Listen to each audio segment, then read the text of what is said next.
It was just a couple of weeks ago that the Republican-controlled Arizona State Senate tried to have the elected leaders of Arizona's biggest county arrested.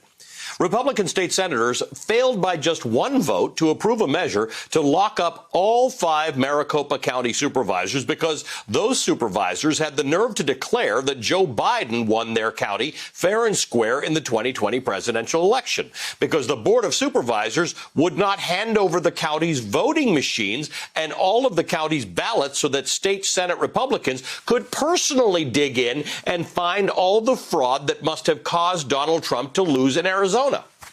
Okay, so now the results are in from 2 new audits of the presidential vote in Maricopa County. Guess what?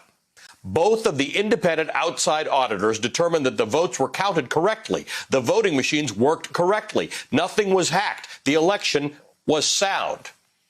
Arizona Republicans are not handling this well. Today they got a judge to order Maricopa County officials to turn over all the ballots and voting machines to the state Senate so they can do their own audit.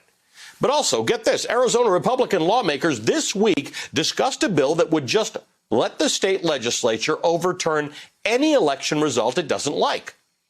Under this bill, the legislature could just send its own slate of presidential electors to Congress, regardless of which candidate won the popular vote in Arizona.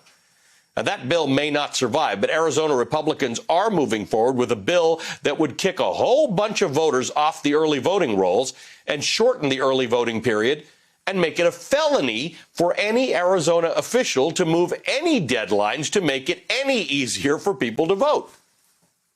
That's Arizona.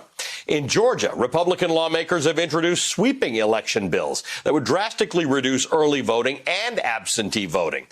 I mean, they saw what happened when all those people actually voted in this year's election. Georgia went for the Democratic presidential candidate and elected 2 Democratic senators. Got to fix that.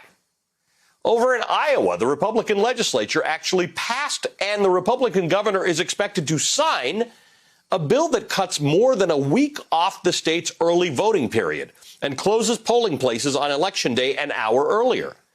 It also bans the state from sending absentee ballot applications to voters unless they explicitly request one.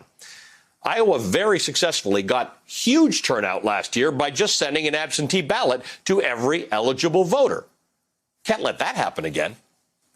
This is what Republicans are working on in state legislatures across the country. This is the plan.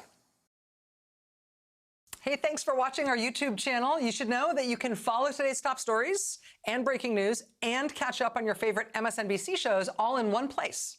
Download the NBC News app today.